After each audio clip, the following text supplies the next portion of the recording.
Baik, Assalamualaikum warahmatullahi wabarakatuh. Kami dari kelompok 5 akan mempresentasikan mengenai sistem degradasi material dan transformasi kimia dari materi biologis dan juga bahan organik. Berikut ada anggota kelompok kami. Next.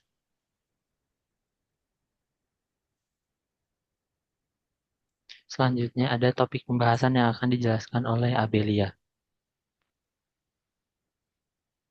Next.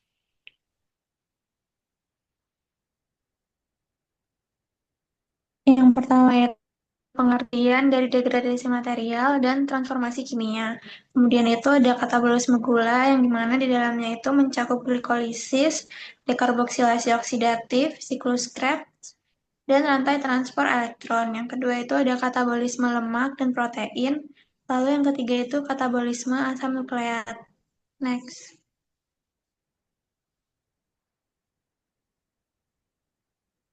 Pengertian dari degradasi material adalah proses penguraian zat organik oleh mikroorganisme menjadi zat yang lebih sederhana seperti karbon dioksida, air, dan amonia.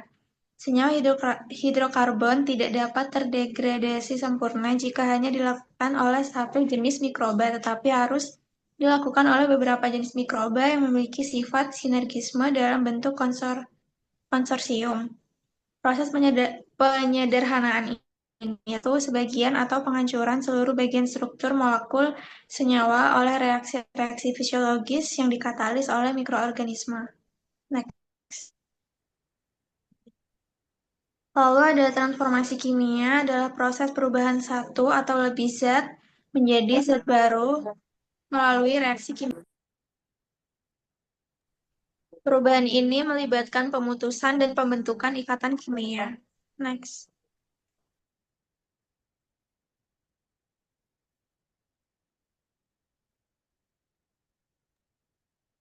Yang pertama itu ada katabolisme. Jadi, katabolisme adalah reaksi penguraian atau pemecahan molekul glukosa menjadi unit molekul yang lebih sederhana serta menghasilkan energi. Katabolisme sendiri itu ada 4 tahap. Yang pertama itu ada glikolisis, dekarboksilasi oksidatif, siklus Krebs, lalu yang terakhir itu transport elektron. Next. Baik, yang pertama yaitu adalah glikolisis. Glikolisis ini adalah proses pemecahan molekul glukosa menjadi pirufat. Nah, ini tuh terjadi di dalam sitoplasma. Jadi, sel eukariotiknya ini dapat dikatalisis oleh bantuan 10 jenis enzim yang cukup berbeda dan tujuannya ini untuk mengubah glukosa menjadi produk akhir berupa pirufat atau yang akhirnya akan menjadi ATP. Next. Dapat dilihat pada gambar ada beberapa tahapan, ada terbagi ke dalam 3 tahapan. Yang pertama ada tahapan eh, pemerluan energi, lalu tahapan pemecahan, dan juga tahapan pelepasan. Yang pertama ini tahapan memerlukan energi, yaitu dapat dilihat pada gambar langkah 1 sampai 3 atau yang paling atas, yaitu dari glukosa diubah menjadi glukosa dengan 6 fosfat, lalu diubah menjadi fruktosa 6 fosfat, lalu fruktosa diubah lagi menjadi fruktosa 1,6 fosfat, yang artinya pada tahapan ini terdapat 2 kali penambahan fosfat P atau eh, P ini berasal dari ATP. Selanjutnya ada tahapan pemecahan, yaitu 1,6 fosfat ini dipecah menjadi fosfogliseraldehyde atau PGA. Jadi langkah ini itu berjumlah 6, kemudian dipecah menjadi 2 masing-masing menjadi senyawa dengan 3 karbon. Selanjutnya ada tahapan pelepasan energi dapat dilihat pada gambar. Tahapan ini terjadi pelepasan berupa ATP. Kunci pentingnya ini dimulai dari fosfogliseraldehyde, terjadi penambahan fosfat anorganik dan juga menghasilkan NADH. Fosfogliseraldehyde ini diubah menjadi 1,3 fosfogliserat yang memiliki 2 fosfat. Jadi ketika 2 fosfat tersebut dilepaskan, maka akan membentukkan energi atau ATP. Next.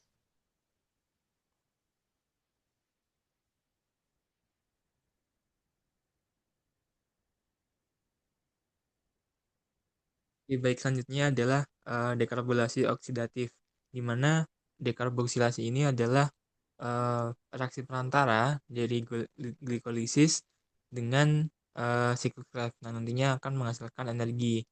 Nah, kemudian tahapan reaksi ini hanya mengubah piruvat yang awalnya ini memiliki 3 atom karbon menjadi 2 atom karbon. Dan tempat terjadinya ini berada di matriks mitokondria, dan juga untuk hasil dari dekarbonilasi ini itu adalah NADH dan juga 2CO2. Next.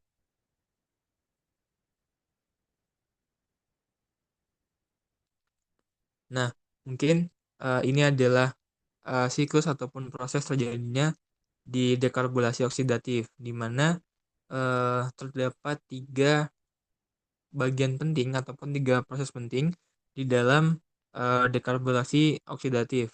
Yang pertama ini ada dekarbonilasi sendiri atau pelepasan CO2. Nah, untuk eh, gugus karboksil dari piruvat itu dilepaskan sebagai karbon dioksida. Nah, kemudian piruvat berubah menjadi molekul 2 karbon atau disebut asetil. Nah, kemudian untuk siklus yang kedua itu adalah oksidasi, di mana molekul 2 karbon itu yang masih tersisa itu kembali dioksidasi. Kemudian elektron yang ada ini dipindahkan ke dalam Ad+. Kemudian akan masuk kepada proses yang ketiga, yaitu pembentukan asetil-CoA. Nah, eh, gugus asetil ataupun 2 karbon sisa tadi itu akan diikat oleh koenzim A, dan nantinya asetil CoA ini akan menjadi bahan baku untuk memasuki siklus Krebs. Nah, ini penting karena akan menghubungkan glikolisis dengan siklus Krebs. Kemudian nantinya akan menjadi sumber energi di dalam tubuh. Kemudian akan digunakan membentuk ataupun digunakan untuk membuat ATP di dalam rantai transport elektron. Next.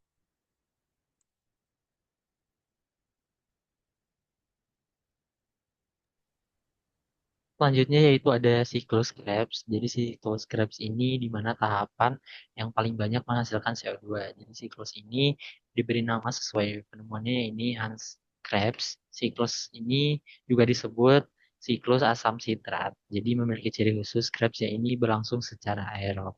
Fungsinya ini untuk menghasilkan elektron dalam jumlah yang besar. Dalam suatu siklus, produksi hasil 7 dari siklus Krebs adalah P, CO2, 3 NADH, FADH2, dan juga 1 ATP. Next.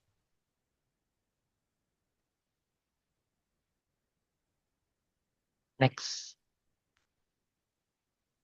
Selanjutnya dapat dilihat pada gambar ada 8 tahapan pada siklus Krebs ini, di mana siklus Krebs ini merupakan eh, yang paling banyak menghasilkan CO2, dan juga siklus ini dapat terjadi dari asetil CoA, lalu dipecah menjadi sitrat, lalu dia eh, berubah menjadi isositrat, lalu menjadi A keto maaf A ketogulatarat, selanjutnya ada succinyl CoA, lalu dia akan ada penambahan ATP, ADP yang akhirnya akan menjadi ATP, selanjutnya ada suksinat, ada penambahan pada FADH2 untuk menghasilkan FADH2, selanjutnya ada fumarat, dipecah menjadi malat, dan juga yang terakhir yaitu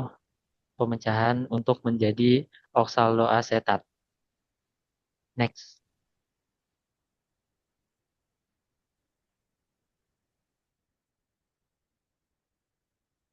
Oke, selanjutnya ada proses rantai transport elektron.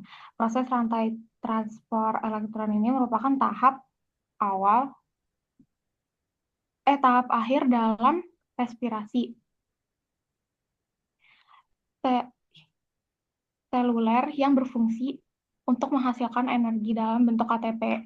Elektron yang dihasilkan ini dari proses glikosis dan siklus Krebs yang dibawa oleh senyawa pembawa seperti NADH dan FADH2 menuju membran dalam mitokondria. Di sana elektron ditransfer secara berurutan melalui beberapa kompleks protein yang membentuk gradien proton.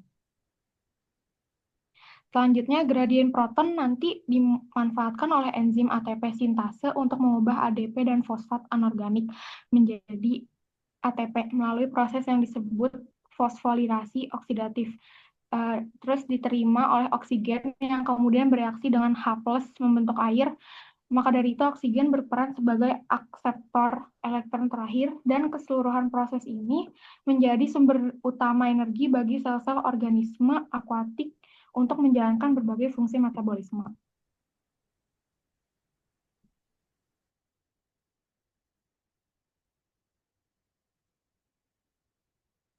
Jadi katabolisme lemak dan protein merupakan proses pengubahan lemak dan protein menjadi bentuk yang lebih sederhana, lalu hasil tersebut akan masuk ke proses katabolisme karbohidrat.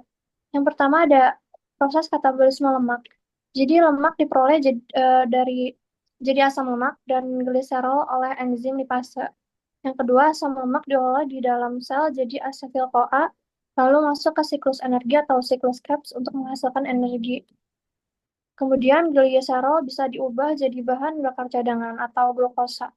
Nah, manfaat dari katabolisme lemak sendiri itu memberi energi paling besar untuk tubuh, jadi cadangan energi saat tubuh kekurangan gula, dan yang terakhir membantu tubuh membuat hormon dan vitamin tertentu. Yang selanjutnya ada katabolisme protein. Nah, proses katabolisme protein yang pertama, protein dari makanan dipecah jadi asam amino. Asam amino ini yang dihasilkan bisa diubah jadi energi atau jadi zat yang lain yang dibutuhkan oleh tubuh. Nah, prosesnya menghasilkan sisa berupa nitrogen atau NH3 yang dibuang lewat urin. Manfaatnya yang pertama ada sumber energi tambahan saat tubuh kekurangan makanan lain, membantu pembentukan otot dan jaringan baru, dan yang terakhir menjaga fungsi enzim dan hormon di tubuh. Next. Nah, selanjutnya ada katabolisme asam nukleat. Nah, katabolisme asam nukleat ini merupakan proses pemecahan DNA dan RNA menjadi bagian-bagian kecil, seperti contohnya gula, fosfat, dan juga basa nitrogen. Nah, proses yang pertama ada purin diubah jadi asam urat, kedua pirimidin diubah jadi CO2 atau karbon dioksida, amonia, dan B-alanin. Yang terakhir, sebagian bahan didaur ulang untuk membentuk DNA atau RNA baru. Manfaatnya itu, yang pertama mengganti sel rusak dan memperbarui DNA atau RNA. Terus yang kedua mendaur ulang bahan genetik sehingga hemat energi. Dan yang ketiga menjaga keseimbangan zat sisa seperti asam urat agar tidak menumpuk. Next. Baik, selanjutnya ada studi kasus dengan judul Optimasi Konsentrasi Glukosa, Urea, dan Waktu Inkubasi terhadap Degradasi Lignoselulosa Tandan Kosong Kelapa Sawit oleh jamur dengan spesies Serpula lasrimans. Nah, pada studi kasus ini, boleh di next. Pada studi kasus ini terjadinya dekomposisi limbah keras tandan, yaitu dari kelapa sawit atau TKKS. Nah, ini limbahnya ini melalui manipulasi nutrisi pada jamur pengurai. Selanjutnya penelitian ini menunjukkan laju pelapukan berkorelasi langsung dengan aktivitas pada katabolisme jamur. Dalam proses ini, glukosa berperan sebagai sumber energi instan yang memicu metabolisme. Jadi, melewati proses katabolisme yang tadi, dapat dijelaskan bahwa dalam penelitian ini, funginya itu atau spesies jamur yang ada di penelitian ini cukup membutuhkan energi yang instan dari metabolisme. Maaf, dari glukosa. Sementara ureanya ini berfungsi sebagai penyedia nitrogen esensial untuk sintesis enzim. Jadi penambahan pupuk urea pada penelitian ini dapat dapat mendukung fungi tersebut untuk mendegradasi limbah khas tandan, yaitu dari kelapa sawit. Nah, dapat disimpulkan bahwa eh, hal ini membuktikan bahwa efisiensi penguraian material biologis dapat ditingkatkan melalui rekayasa biokimia yang berfokus pada kebutuhan nutrisi dan juga agen pengurai. Contohnya spesies jamur Serpula lasrimans. Sekian dari kelompok tim untuk penjelasan mengenai sistem degradasi material dan transformasi kimia dari materi biologis dan juga bahan organik. Assalamualaikum warahmatullahi wabarakatuh.